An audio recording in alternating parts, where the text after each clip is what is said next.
My terror kept such a strong grip on me that I found myself completely unable of moving as I lay on the operation table.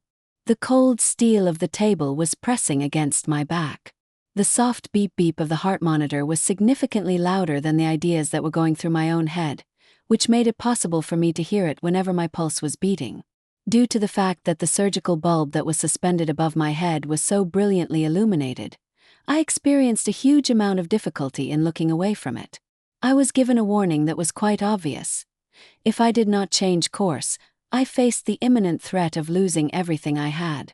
My thoughts were flying around at a breakneck speed, but my body was unable to move because I was being held in place by straps that were frozen solid. I had previously signed the paper giving my consent. To turn back was no longer an option at this point in time. There was no way to turn back the hands of time in order to alter the course of the regrets. My son Adam was sound asleep in the room that was adjacent to the one we were in. I had been looking after him, and then I left him to continue on his way.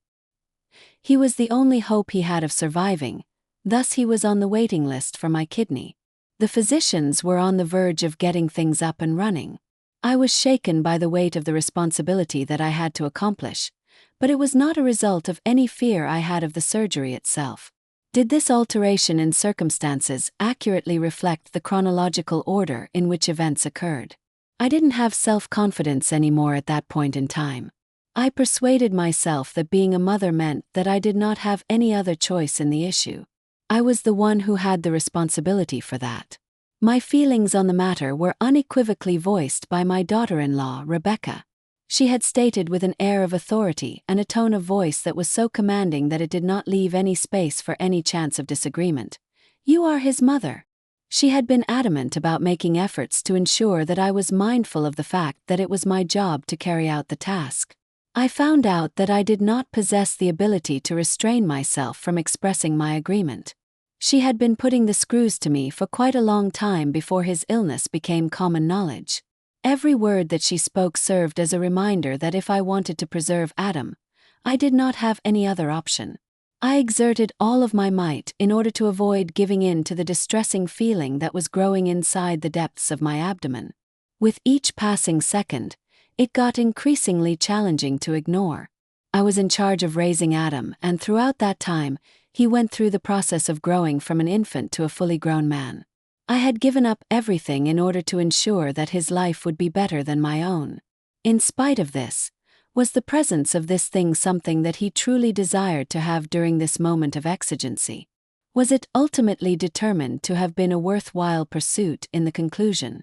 As soon as I became aware of the implications that would result from the decision that I had taken, I began to experience a lump in my throat and tears welling up in my eyes. What would occur if an issue were to arise? What are the consequences if I am unable to complete the procedure? My husband, Joe, was sitting in his wheelchair with his eyes looking blankly at me, showing no signs of life. That is the picture that had formed in my thoughts. My youngest child, Brandon, had been occupying a significant amount of my mental energy. In the past, he has always been someone on whom I could rely whenever I needed him. I am the cause of their being at a loss. What Adam did left me with no choice but to do that. On the other hand, it was of utmost importance, in my opinion, to arrive at the judgment that this was the right course of action to take. The nurses were in the room next door, preparing the instruments, and I could make out the sound of their footsteps as they were going about their business. As I was listening to the clicking sounds that were being made by the pieces of surgical equipment being fitted together, I was mulling over the inevitable choice that I was on the verge of making. I could feel that Rebecca was waiting just outside of the room where I was. Her stare was so piercing that it gave the impression that it was slashing through the frosted glass. I could see that she was standing there with her arms folded and her eyes glaring anxiously because she was looking at me. She was never very skilled in the art of subtlety, particularly when it comes to her methods of approaching situations.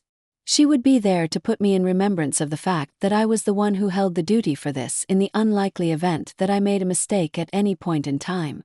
The door to the operating room made a very loud and irritating screeching noise the moment that the doctor walked in, at which point the door swung open. "The head surgeon is Dr. Evans." Despite the fact that he gave the impression that he was deeply absorbed in thought, he continued to move forward with a sense of resolve. Whatever would occur, he was prepared for it. He had a great deal of experience dealing with situations of this nature in the past. I still had some reservations about whether or not I was ready. I found myself in a state of disbelief over whether or not I actually had the ability to follow through. He turned his gaze at me and communicated his emotion of grief without uttering a single word. Then, he shifted his focus to Mrs. Jones and started speaking to her in a calm manner. "We're ready to begin. Are you sure about this?" Despite the fact that the question was easy, I had the sense that everything I had ever thought would be subjected to scrutiny.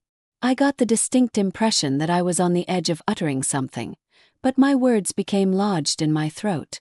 I was completely convinced that the circumstances were just like that. I was definitely present at that place. There is no other possibility. This is meant for Adam. For the advantage of my son. The door was located on the opposite side of the room. It was from that direction that the voice of Rebecca emanated, requesting that the physicians accelerate their actions. It had an authoritative and piercing aspect. While she was making an effort to convince herself that everything was under her control, she could barely make out the murmuring that was coming from her own mouth. Her comments were probably not harmful in any way, but there was something in the way that she delivered them that made my skin crawl in a way that I was unable to identify. I had an overwhelming need to yell, in order to make it clear to them that I was not quite certain. This is something that I did not wish to do. After I said all of that, I would want to state that I never actually uttered such things at any point in time. My determination, which I had made up in advance, was so strong that it was more than they could handle. As the nurse approached me, I shut my eyes and perceived my body becoming rigid. The needle that would be used to give the patient the anesthetic was glowing beneath the intense overhead lights. It is time to move on. The moment that I felt the chilly pain of the needle, a tremendous explosion resonated around the room. As soon as the door slammed open behind him, he stumbled in. His shoes were covered in mud, and his face was so pale that it could be mistaken for that of a ghost, but his determination had not been reduced in the slightest. Mario let out a scream with an exceptionally high pitch that expressed a sense of terror. "Grandma!" My heart was beating quickly and I could not seem to slow it down, and my eyes continued to blink without interruption. I made an effort to focus my attention on the boy who was ahead of me. My grandson Mario, who is 9 years old, was standing there with his enormous eyes brimming with a mixture of fear and resolve. He was taking short, gasping gasps, which led one to believe that he must have been running all the way from his home. The knuckles on his palms turned completely white as a result of the tight grasp with which he was holding his cell phone. "What is the reason for your presence here?" I asked, my voice trembling. Mario was instructed by the nurse to vacate the premises immediately and ran over to shout, "You can't be here, young man. This is a sterile environment." Mario, conversely, did not make any changes at all to the way that he stood. He maintained his attention concentrated on me, and during that time, his small feet remained firmly planted in the earth. As soon as he began speaking, his voice broke and he went on to say, "I feel that I must communicate to everyone how much your kidney means to my father." An eerie stillness and immobility settled over the location like a shroud. The beeping sound that had been emanating consistently from the heart monitor until that point in time seemed to be reverberating around the room at that instant. It was getting continuously louder and more unrelenting. I was cognizant of my increasing pulse rate, and my thoughts were running at a frantic pace. What is the importance of the message that he was attempting to communicate to others? What details might he have been aware of that could have enabled him to have knowledge of it? I cast a brief glance around the room while the faces of the medical professionals remained frozen in place, unsure of what they should do in this situation. Rebecca was yelling from the other side of the glass, and her voice had a furious and piercing aspect to it. "Don't listen to him. He's just a kid. He doesn't know what he's talking about." On the other hand, the comments that she made contributed to an increase in the degree of stress that was already existing in the room. I turned around to face Mario, who was holding his phone as if his life depended on it, and I could feel my heart begin to pound.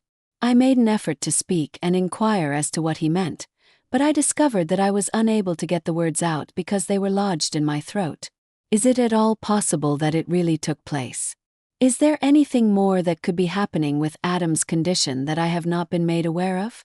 The moment was ensnared in time, and the truth was just out of grasp, like an ominous cloud that is on the verge of exploding. The moment was ensnared in time, and the truth was just out of grasp, like an ominous cloud that is on the verge of exploding. I turned my head to look across at Mario, who was holding his phone out in front of him with his hands shaking slightly. I made a conscious effort to interrogate him over the source of the information he was using, and to order him to refrain from speaking in such a manner. I was never able to find the right words, though, to completely describe myself. I stopped communicating with Mario. His eyes were enormous and wide, and I could see that he was feeling a combination of fear and determination. "Grandma, I need to let everybody know why my father is in such desperate need of your kidney," he said to his grandmother with a voice that was shaking. The only sound that could be heard in the room was the steady beep beep beep of the cardiac monitor as the room became progressively quiet. Because he had just caused the disruption of an otherwise routine procedure, Mario, the little kid, was the center of attention for everyone in the operating room. I was able to discern the rustling of paper that was emanating from the doctor's side, as well as the nurses' movements as they shifted in shock. Moments before that particular instance, Dr. Evans had just settled into an attitude of remarkable composure and serenity. Abruptly, though, he came to an absolute standstill and fixed me with his gaze. His eyes rapidly flicking back and forth between Mario and myself and back again. My chest was throbbing as a result of the hammering of my heart. What was the purpose of the message that Mario was attempting to communicate? Where is it that he obtains his information regarding this topic? I had great difficulty breathing at the time. I had the feeling that the world around me was closing in on me as I was making an effort to figure out what was going on. Rebecca was so afraid that she was virtually paralyzed with panic. She was using a strident voice, which caused the door to rattle in response. "Avoid him. Never pay attention to him. He's only a kid." On the other hand, the greatest chance for it to occur has already presented itself and then disappeared. The tension that was so widespread throughout the room was so overwhelming that all of the people who were in attendance at the time were able to perceive it. No action whatsoever was taken by any of the individuals involved in the situation. Even the nurses, who are often so quick and efficient, were rendered unable to take any action because they did not have any idea of whether they should take action or wait. Mario continued on as if he had not been interrupted in the slightest and did not back down. As he lifted the telephone higher, his fingers, which were shaking, pushed a button. At that moment, the faint sound of a voice filtered into the room. A voice that was all too familiar to me. There is a possibility that what Rebecca was saying could be audible to someone else. According to her comment, after the transplant, the results of the test will be flawless. Her voice was as smooth and luxurious as silk, but it was also cold as ice. "Do not be scared. She will not turn down the opportunity if it presents itself. This value is 100 times larger than the value of this outcome. Everything will go through a makeover after the money has been received." I felt a cold run down my spine, which was the effect of my blood temperature dropping. I was attempting to determine exactly what it was that I had just heard, and in the process, my thoughts were racing past me. What topics did she discuss throughout her conversation? What could be 100 times more precious than that? I do not have any knowledge of the circumstances that have landed me in this position. It felt as though the walls were closing in on me, and that the operating room was revolving around my body. I found myself incapable of uncovering anything that was relevant to me, and my breathing became shallow and abrupt. The first person to speak was Dr. Evans. Even though his voice was soft, it carried a certain gravitas when he chose to speak. He looked on with amazement and disbelief as he pleaded, "Put an end to the preparations. This has changed everything." As soon as I removed the needle from my fingers, the nurse who was closest to me instantly dashed out to retrieve it, but her hands were shaking so badly that she was trembling. As the individuals who were in attendance took in the information that had just been revealed to them, the mood in the room became weighed down with a sense of oppression. Rebecca was frantically banging against the glass, and her anxiety was obvious, but her words were difficult to make out. She let out a series of yells that resounded throughout the room, filling the space with reverberations. In that particular situation, I was not cognizant of the feelings that I should have been feeling. My mind was preoccupied with all of the occurrences that had transpired over the course of the prior few days. My hands were trembling and my heart was aching. Would the inquiry that Mario asked and the recording that he made, both of which were entirely innocent, be accurate? Would you believe that I was actually the victim of such a ridiculous ploy? It led to me giving up one of my kidneys. While keeping his tenacious grip on the cell phone, which had long since gone out of style, Mario continued to stare at me with his huge, innocent eyes the whole time. He continued to speak in a steady manner, but at the very moment he began to speak once again, his voice shook. "I, too, am in possession of a video," he declared in a voice that was barely louder than a whisper. It was taken at the same time that mother and grandmother were having a conversation about the sale of medications. I felt a chill run down my spine. Everything in the room seemed to have come to a grinding halt, and there was a complete saturation of fear in the air. I did not get the chance to probe him about what his goals were.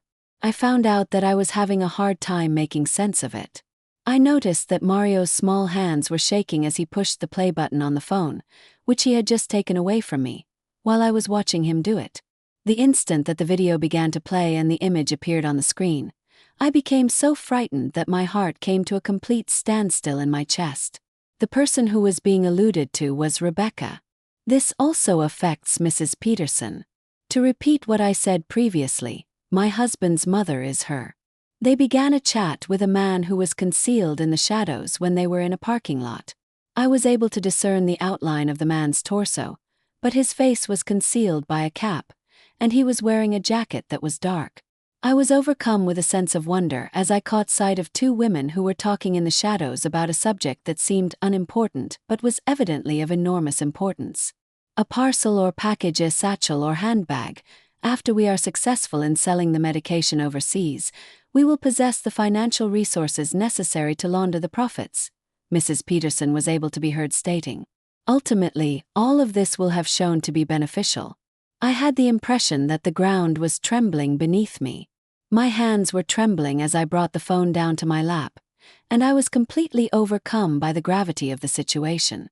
Rebecca did not want to assist Adam, so she was not interested in attempting to save him. She had been putting together some strategies that had a more sinister aspect to them. Adam had been feigning sickness as a front for activities that were far more hazardous than his pretended illness. Whereas she had been pulling pranks on me, I had been trying to get her back. Being struck in the upper abdomen is an experience that might be likened to the process of gaining understanding. For all of these years, I had placed my trust in her. I believed what my own flesh and blood, that is, my family members, had told me. Once I was merely a pawn in their strategy, but I now have full awareness of how their strategy is going to play out since all of the pieces have been placed. They were taking advantage of Adam's condition in order to convince me to give up one of my kidneys, even though they were generating illegal gains on the side. I had great difficulty breathing at the time. My heart was racing and I was on the edge of passing out. That is how I felt. What was the cause of my not being able to see anything at all? Could you please explain to me why it is that I have been unaware of this fact until this moment? I was in the middle of contemplating something when Dr. Evans's voice, which was firm and commanding, interrupted my thoughts. He made an announcement with an air of authority. "This is no longer a medical procedure. This is a crime scene. Get the cops immediately." In just a few moments, the room devolved into a scene of complete and utter chaos. A few nurses, whose cheeks were completely drained of color by fright, fought to keep things quiet. Other nurses rushed out to call for security. Mario cast his eyes in my direction as he was standing next to me, looking upward. His face displayed a look that was a mixture of strange pride and anxiety. "You were my savior, Grandma," he replied. his voice trembling and hardly louder than a whisper. I had this intense desire to scoop him up and hold him in my arms for the rest of time. I maintained my position and did not move an inch. Because of the shock that I had received, my body was completely bereft of any and all life power. As a result of the revelation of the truth, all of the information and thoughts that I had previously held to be true were completely destroyed. The pitch of the voice that was coming from the other side of the glass was increasing in frequency and urgency. As she was knocking on the door, she made it clear that we needed to stop doing what we were doing. She let out a shout proclaiming, "Everything is pretend. He is absolutely unbelievable. All he is just a child." Her statements, on the other hand, did not carry any importance or meaning at this point in time. The fact that the truth had been brought into the open was something that could not be ignored in any way. Immediately after the arrival of the security professionals on the scene, 2 officers of the law entered the room. Rebecca was whisked out of the room quickly, along with her parents. They looked as though they were in a state of shock and had extremely pale complexions. Due to the overwhelming sense of terror that had a hold on them, they were removed from the room in a hurry. They took Rebecca's parents out of the room in a great rush. They seemed to be terrified and had a pallid appearance. The impression of finality that their presence brought to the place was impossible to overlook. Mrs. Peterson was a woman who had been completely devastated by the events that had occurred. The self-assuredness and arrogance that she had previously displayed were stripped away, leaving her with quivering fingers that could barely hold onto her cane. Rebecca emitted a cry, this time with an urgent tone rather than an authoritative one. "Mother, I did it for Adam. I finished it. For the family." I looked at her, my heart filled to the brim with sorrow. The feelings of sorrow that had originated from the act of betrayal were present in great quantity. The only thing that I was able to sense was the empty nothingness that had been left behind after the falsehoods had been removed. Everything that I knew had been flipped completely upside down. I approached him, and his expression seemed to communicate both a sense of compassion and a seriousness of purpose. Adam will receive treatment using a different type of therapy from the one he has been receiving thus far. He will receive dialysis in addition to starting a new drug. You not only saved his life, Mrs. Jones, but you also upheld your own self-respect. I was filled with a peculiar feeling of tranquility as I was liberated from the cage that they had constructed to contain me. Because Rebecca had divulged her genuine intentions, Adam would be granted the gift of life. I experienced the sense that I had irrevocably lost a portion of myself as I observed the doors of the police officers' vehicles closing behind them and the room quieting down. They had erected a cage and confined me inside of it, but they had already released me from it. The fact that Rebecca had revealed what she planned to do would ensure that Adam would make it through. I was overwhelmed by the peculiar feeling of tranquility that washed over me as the silence settled in the room following the closing of the doors to the police officers' trucks. Even though the reality of the situation had been brought to light at an excessive price, I couldn't help but feel as if I had irrevocably lost a part of myself. It was Mario, the little but brave hero, who had drawn attention to himself by taking strong action when no one else had the confidence to do so. Not only did he come to my assistance, but he also saved Adam. Having taken that into consideration, I was able to perceive the effect that this had on him. His face was white and his eyes were wide open. He was holding the cell phone in his little hands, which were still trembling. As the weight of the moment bore down on my bones, I extended my hand toward him and brought him into my hug. "Mario," I said in a voice that trembled, "you made the correct decision. You made it so that all of us survived this ordeal without coming to any harm." I buried my face in my chest and was able to feel the fabric of my hospital gown soaking up the sound of his sobs. "I was scared, Grandma. To avoid you from experiencing any harm at all was the sole wish I had." As I combed my fingers through his hair with a tenderness that was kind, I mumbled to myself, "My baby, you are so brave. Not only did I save you, but you were also able to save your father." I had begun to accept the truth of the situation, despite my strong desire to maintain that feeling of peace and tranquility. Before Rebecca and her family were arrested and detained, The damage had already been inflicted upon them. Adam was no longer able to place his trust in or show his faith in any other person. The family that I had known up to this point felt like it was part of a distant memory, something that had been constructed over the course of many years via lies and deception. I could hear the muffled sounds of the commotion that was taking on in the hallway outside the surgery room.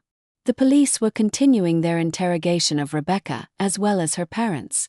I made an effort to remain unaffected by the noises by closing my eyes, but I did not come out victorious. I was forced to leave the door open so that my thoughts might run wild. I would get the sense that I had control over the issue, but then a new aspect would come to light, and I would feel myself becoming increasingly confused and unsure of myself. I made a promise to my child that I would do all in my power to save him, and I intend to keep that promise. Be that as it may, what repercussions would I have faced had I chosen an improper course of action? What if the procedure and the contribution were just two components of a much larger and more sinister scheme? How would things turn out if I had no knowledge at all of the game in which I was nothing more than a pawn? In order to gather all the information together, I had to face Rebecca and ask her some questions. The nurse walked into the room while I was busy with my thoughts. Her eyes were full of anguish, yet she gave Mario and me a gentle smile. Lies and secrets had been the cause of the disintegration of too many families that she had been witness to. Following the transfer of Adam to the recovery room, Mrs. Jones continued to speak in a quiet voice. Now that his situation has stabilized, he would like to come visit you. I felt a lump form in my throat as I started to drift off to sleep. I had always been proud of Adam. I had made sacrifices and fought for him because he was the center of my existence. I was not really sure, though, if anything of that connection remained. How could I possibly look him in the eyes once I had knowledge of the truth? How was it possible for me to confront him, given everything that had occurred? I gave Mario's hand a squeeze and told him, "Wait for me over here," after getting out of bed. "After a certain amount of time has elapsed, I shall come back, young man." "I am frightened," Mario stated in a quiet voice. His emotions were under wraps, and he delicately dabbed at the corners of his eyes with his sleeve. Despite this, his face was still a study in perplexity and fear.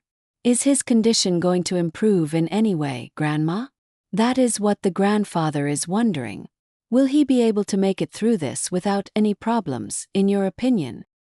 "He's going to be just fine, Mario," I said with a grin that I couldn't suppress. "His pulse, on the other hand, is extremely faint. We shall put in every effort within our capabilities in order to make sure that it occurs." With every step I took along the perfectly clean hallway of the hospital, I had the sensation that I was falling deeper and deeper into the ground. The clean white walls contributed to an atmosphere at the hospital that was chilly and inhospitable. The lights buzzed above my head, and the air was filled with the sharp scent of disinfectant. The stench made my stomach turn. In contrast, I did not acquire a sickness as a result of my time spent in the hospital. With each step that I made, I was delayed by the emotions of humiliation and uncertainty that I was experiencing, as well as by the ideas that were running through my head. Before approaching the room in where Adam was recuperating, I paused to gather my thoughts. My chest was throbbing as a result of the hammering of my heart. When writing a reply to his correspondence, what method would you recommend that I use? How could I even begin to talk about everything? After I had opened the door, I went inside. Adam remained in bed with his face drawn and lacking in color. The burden of his great exhaustion continued to cause his eyes to feel as though they were weighted down.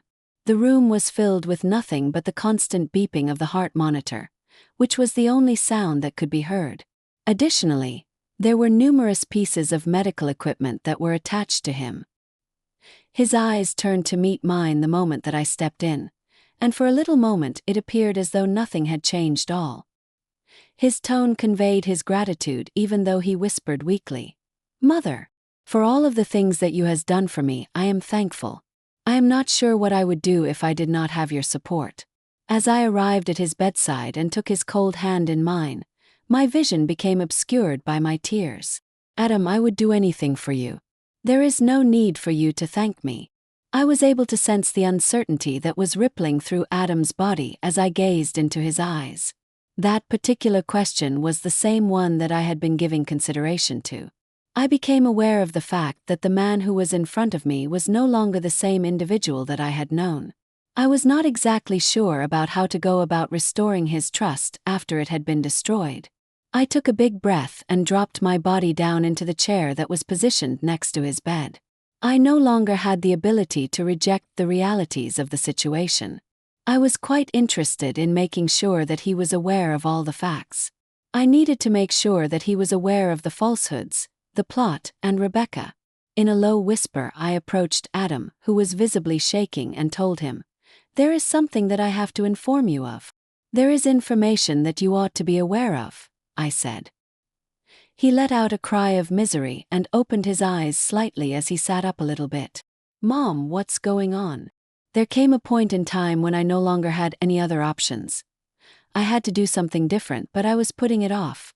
"Rebecca has been keeping a secret from all of us, which includes you as well."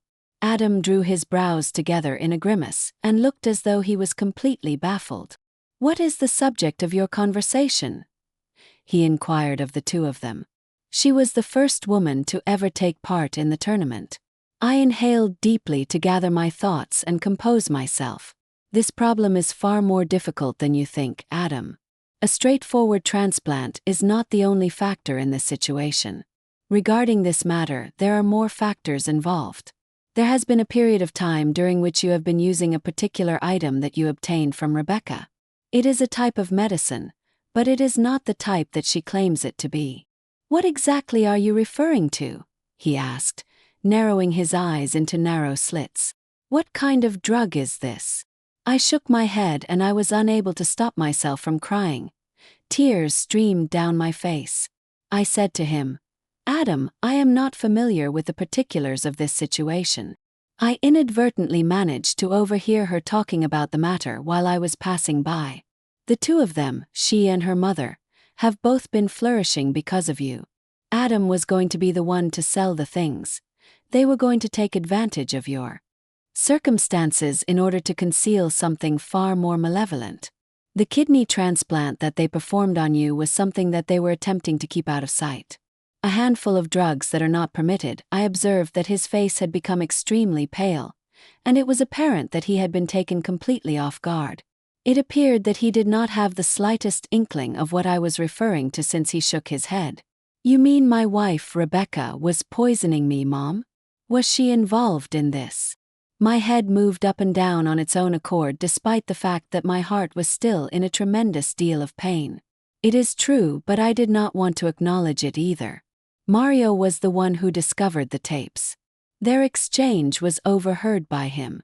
Adam is an exceptional individual because he saved each and every one of us. Adam slid back onto the cushions, his face twisting in agony. He gasped for air in between words as he added, "Mother, I do not know what I should be thinking." It felt as though the walls were coming in on us the moment that he uttered those words. All of the things that I put my trust in and all of the things that I believed in are breaking down. I was very positive that I had met her before. I was under the impression that she had romantic sentiments for me. As I held his hand and sat next to him, I was able to perceive the weight of the pain that he was experiencing. "Comprehend, Adam. I am well aware of the fact that this issue is complicated. Nevertheless, if we join our efforts together, we will be able to prevail. It is necessary for you to stay here. That is what is important." I began to feel the weight of all that had taken place as I sat there in that room. It was Rebecca and her family that irreversibly damaged our lives, but the responsibility of putting our lives back together now falls on our shoulders. It was necessary for me to be strong for Adam, Brandon, and Mario. The tough road that would be in front of us would be faced by us together. In spite of all of that, I still maintained a slight sense of optimism. The truth has been brought into the open. Everyone knew that the lies were being extremely transparent. We were still drawing breath in spite of the fact that we had been through difficult times. In spite of all of that, I still maintained a slight sense of optimism. The truth has been brought into the open. Everyone knew that the lies were being extremely transparent. We were still drawing breath in spite of the fact that we had been through difficult times. As the seriousness of the situation started to settle in, I took Adam's hand and sat down beside his hospital bed. The only sound that could be heard in the room was the steady beeping of the heart monitor. Everything else was instantly quiet. We had avoided being drawn into the maelstrom of confusion and betrayal that around us. Clarity was something that could be felt in the air, and the world had stopped turning in a state of chaos for the first time in days.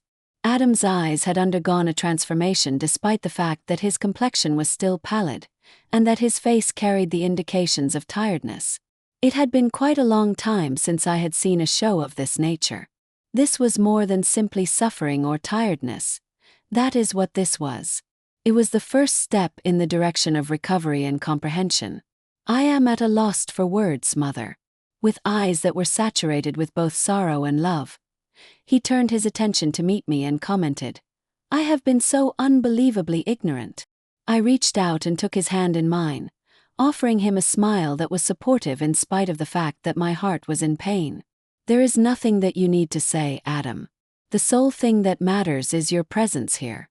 The moment I locked eyes with him, I was suddenly aware that this particular moment would not be enough to heal the massive scars that he had endured. Trust had been broken, our family had been shattered to pieces, and it would take a long time and be a difficult process to put everything back together. I had the responsibility of discovering the truth and making the unthinkable decision of saving Adam, which made me feel the weight of the burden that was pressing down on my shoulders. I did not have any confidence at all that I was acting in a morally upright manner. For his sake, I had relinquished everything, including my health, my peace of mind, and my faith in people that I had once loved. However, I had to believe that it was all worth it. I had to believe that we could overcome this situation despite all of the hurt and betrayal. With a forced grin, Adam continued, "Mother, I should have listened to you." But his eyes were full of pain. "Despite the situation, you were there for me and I let you down." Even though there was a great deal of rage that was starting to well up within me, I kept my calm and said the words, "Adam, you did not let me down," in a gentle voice. "This was not your responsibility in any way." I, on the other hand, had a very clear understanding of the reality that the words that I was using were only a tiny fraction of the entire truth. The generated text has been blocked by our content filters. He had placed his trust in the wrong people because his preoccupation with his illness prohibited him from being able to perceive anything else, and because of this concentration, he had placed his trust in the wrong people. He was not the only one in this position. He had companions.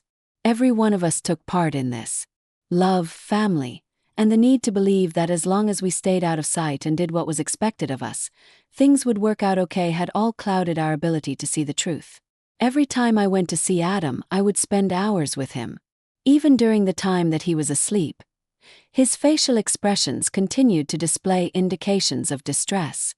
But as soon as he opened his eyes once more, a glimmer of optimism would immediately present itself. We were making progress, even if the speed at which we were moving forward was extremely slow. We were also working slowly to complete the repairs. On the other hand, the route that was ahead of them was going to be quite difficult to traverse. I was well aware of the inescapable confrontation that was coming up, so there is no other way to look at it. Ultimately, the truth will come out, and I will be compelled to face the consequences of the things that I have done. I was aware of the fact that the betrayal that Rebecca and her parents had done had already destroyed my family, but I knew that I had to meet with Brandon, who was Adam's brother. It was imperative, in my opinion, to keep him apprised of the situation because he needed to be cognizant of what had occurred. For several days in a row, Brandon had remained silent, not uttering a single word. The lines that concern had etched into his face were clearly visible, and his eyes were brimming with distrust. I could feel the terror that was present in his eyes despite all that had taken place, even though I had always been the person who looked out for him. Furthermore, there was a fire that burned from within him as well. I knew that he would be searching for answers now that the truth had been revealed to the world, because he was the first individual to notice that something was not right. The truth had been brought to light, and as a result, a fire had broken out. I called him into the room where Adam was going through his recovery process. He advanced toward his destination without making any noise, and he proceeded with a slow, deliberate pace, as if he was not entirely certain of what he would discover. He stood with his hands tucked into his pockets, adopting a stance that was significantly more reserved than the confident demeanor he normally exhibited. As I looked into his eyes, which were welling up with emotion, I was unsure of where to begin. Prior to speaking, he took a deep breath in. He responded by saying, "Mother, I must hear you say it yourself, even though I am aware that you are in pain. What actually happened with Rebecca? With Adam?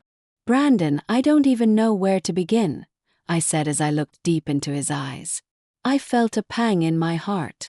"Brandon, I am not sure where to start," I continued, "but I will no longer be dishonest with you.